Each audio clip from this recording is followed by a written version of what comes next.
Hello dear students, आज हम second poem को रिसाइट करेंगे जो कि मिस्टर रॉबर्ट फ्रॉस्ट के द्वारा लिखी हुई है, who was known as a very prolific, prominent and fabulous American poet. बच्चों, इनके जीवन में अगर मैं कहूँ तो बहुत दुख इन्होंने देखे हैं। इनका जीवन कठिनाइयों से युक्त रहा। इन्होंने अपनी आंखों के सामने अपने 6 बच्चों में से 4 बच्चों को मरते हुए देखा। एक बच्चे ने सुसाइड किया, एक बच्चा बर्थ के बाद कॉम्प्लिकेशंस की वजह से मरा, एक बच्चे को कोलेरा बीमारी थी और एक बच्चा किसी फीवर की वजह से डाई हो गया। बावजूद इसके इन्होंने जीवन को स्ट्रगल मानते हुए ये आगे बढ़े और पूरे विश्व में अपना एक नाम रखा। अब इसी क्रम में हम नेक्स्ट पोएम पढ़ने जा रहे हैं, रॉबर्ट फ्रॉस्ट की फायर एंड आइस। बच्चों, ये जो पोएम है इसमें ये बहुत अच्छे से बताया है कि दुनिया के नष्ट होने के 2 कारण होंगे। अब एक बाइबल भी कहती है, जो क्रिश्चियंस लोगों की एक बहुत ही पायस स्क्रिप्चर है जिसे बाइबल कहते हैं। बाइबल के अकॉर्डिंग कुछ लोग ये मानते हैं कि दुनिया का नाश कैसे होगा, और उसके अलावा दूसरे लोग मानते हैं कि दुनिया का जो नाश है, नष्ट होगा, जो दुनिया नष्ट होगी उसका रीजन अलग है। इसी क्रम में हम इसे पढ़ते हैं। Some say the world will end in fire, some say in ice. कुछ लोग कहते हैं, संसार के कुछ लोग जो क्रिश्चियंस हैं, या एक्चुअल में चूंकि ये क्रिश्चियन थे तो उसके अकॉर्डिंग उन्होंने इसको लिखा और कहा कि क्रिश्चियंस में बहुत से लोग कहते हैं कि दुनिया का नाश फायर से होगा, आग से होगा। लेकिन बच्चों, ये आग का मतलब आग नहीं है, बल्कि बढ़ती हुई इच्छाएं, इंक्रीजिंग डिजायर्स, इंक्रीजिंग पेशन, इंक्रीजिंग सेंसिटिविटी, इंक्रीजिंग ग्रीडीनेस। वो जो व्याकुलता है हमारे अंदर बार बार ग्रोथ करती है कि मुझे ये पाना है, मुझे ये पाना है, उन सब चीजों को फायर कहा है, न कि आग। ऐसा नहीं है कि आग से दुनिया जल के मर जाएंगे सब, नहीं। ये तो वो चीज है जो लगभग हर इंसान के अंदर कम या ज्यादा पाई जाती है। और कुछ कहते हैं कि दुनिया नष्ट होगी आइस से, यानी बर्फ से। नहीं, यह आइस स्टैंड्स फॉर इनसेंसिटिविटी। ध्यान से समझिए, असंवेदनशीलता को बताता है, हेटर्डनेस को बताता है, नफरत का भाव लगभग हर व्यक्ति में कम या ज्यादा है। ठीक वही भाव फायर का लोगों में कम या ज्यादा है। आगे, from what I have tested of desire I hold with those who favor fire. But if it had to perish twice, I think I know enough of hate to say that for destruction ice. यानी मैंने स्वाद चख लिया है, tested, experienced, अनुभव लेना, मैंने अनुभव ले लिया है, 2 बार अनुभव ले लिया है। यहां कवि कहते हैं मैंने 2 बार अनुभव ले लिया है। I hold with those who favor fire. But if, ये जो लाइन्स हैं, स्पेशली ये 2 ध्यान से सुनेंगे। I hold with those who favour fire but if it had to perish twice. मैं उन लोगों के साथ हूं जो फायर का पक्ष लेते हैं, फेवर, सपोर्ट, जो फायर का पक्ष लेते हैं, मैं उनके साथ हूं। Fire means increasing passion, the sense of passion, the sense of desire, इसको फायर कहा गया है। तो मैं उन लोगों के पक्ष में हूं जो किसका पक्ष लेते हैं, किनके पक्ष में हूं, किनके साथ खड़ा हूं मैं, जो फायर का पक्ष लेते हैं।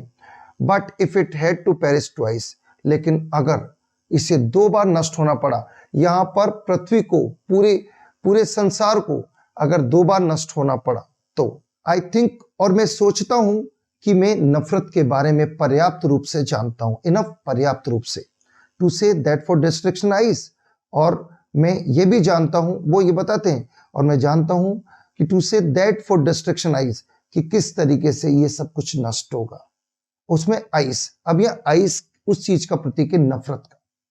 क्योंकि ज्यों-ज्यों नफरत का भाव बढ़ेगा मेरे बच्चों, त्यों-त्यों व्यक्ति अंदर से ही होलो होता जाएगा, खोखला होता जाएगा, और जब हम खोखले होते जाएंगे तो हमारे अंदर पॉजिटिविटी का नाश होता जाएगा। इसी क्रम में, is also great and would, इसमें दिया है is also great and would suffice। ये बहुत महान बात होगी, बहुत बड़ी बात होगी, और ये काफी होगा। सफाइस, सफिशिएंट पर्याप्त होगा नष्ट करने के लिए। यानी ये पूरी पोइम इस चीज को क्लियर करती है कि यहाँ पर रॉबर्ट फ्रॉस्ट जो कि एक जाने माने कवि थे, उन्होंने ये बात क्लियर की है कि संसार वर्ल्ड दो तरीके से नष्ट होगा, fire and ice, but here fire stands for patient, increasing patient, and the other increasing desires, but ice stands here for insensitivity, hatredness, coldness। ठंडेपन को बताता है, भाव शून्यता को बताता है, नफरत के भाव को बताता है। यानी जब तक व्यक्ति में बढ़ती हुई इच्छाएं, ऐसा क्यों बोला मैंने, कोई भी डिजायर एक खत्म होती है तो दूसरी जन्म ले लेती, डिजायर्स कभी खत्म नहीं होती। ठीक कैसे पता है आपको, अगर किसी के घर में एक गाड़ी है तो वो ये देखता है, ये सोचता है मेरे पास इससे बड़ी गाड़ी होनी चाहिए, फिर वो दूसरी तीसरी गाड़ी, घर, इस तरह से व्यक्ति अपनी डिजायर्स को इंक्रीज करता रहता है। No one can stop the desires, no one can in the world, कोई भी डिजायर्स को नहीं रोक सकता।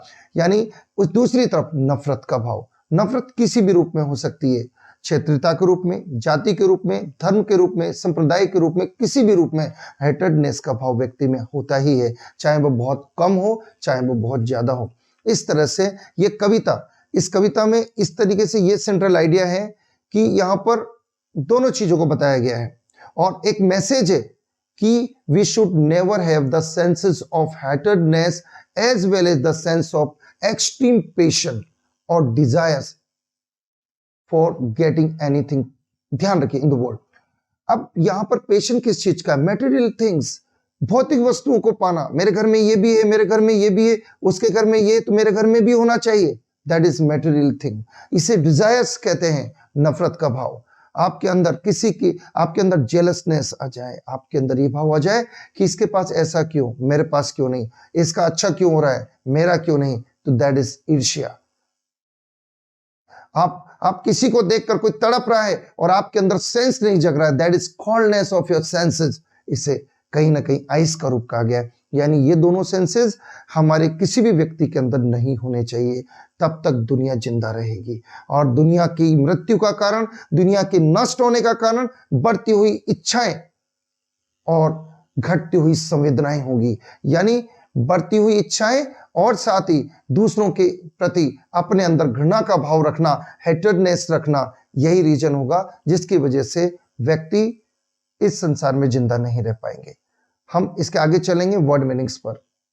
Dzire, a strong feeling of wanting to have something, एक जबरदस्त फीलिंग किसी चीज को पाने की। The other is favour, support, approval, सहारा लेना।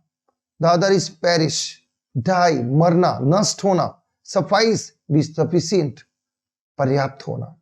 Summary, fire and ice is a beautiful poem that tells about the end of world of two types. Fire और आइस यहां पर एक सुंदर कविता है जो बताती है दुनिया की नष्ट होने को दो प्रकार से। The poem is revolving, घूम रही है, rotating, revolving means rotating, घूमना। कविता घूम रही है, पोएम घूम रही है अराउंड द थीम, विषय वस्तु के आसपास, चारों तरफ। That human emotions are destructive, जो मानवीय संवेदनाएं हैं वो विनाशात्मक हैं। लोग अपनी इच्छाओं को बुरी तरह बढ़ा रहे हैं, अपने अंदर घृणा रूपी खोखलापन पैदा कर रहे हैं। Fire stands for passion and desire and ice stands for hatred. यहां पर बताया है कि फायर किस चीज को बताता है, पेशन, किसी के प्रति जबरदस्त लगाव, डिजायर, इच्छा, यहां आप जोड़ सकते हैं increasing desire, increasing passion. And ice stands for hatred, और आइस यहां पर नफरत के भाव को बताता है, इनसेंसिटिविटी को बताता है, कोल्डनेस को बताता है। यहां मेंशन नहीं है but I am just telling to you about this. Both the emotions are dangerous and may bring the world to an end. दोनों ही संवेदनाएं, दोनों ही इमोशंस खतरनाक हैं, हैजार्डस है, डेंजरस का सिनोनिम हैजार्डस। बहुत, दोनों की दोनों संवेदनाएं खतरनाक हैं और ये दुनिया का अंत कर सकती हैं। Thus we can say that's a very beautiful poem and I hope you will just learn it with a very great concentration, and if you have any problem you can raise your question to the comment section. Definitely I will prepare myself to give all the answers. Okay बच्चों, और इसी के साथ मैं यहीं पर आपको विराम देता हूं। ओके बच्चों, ऑल द बेस्ट।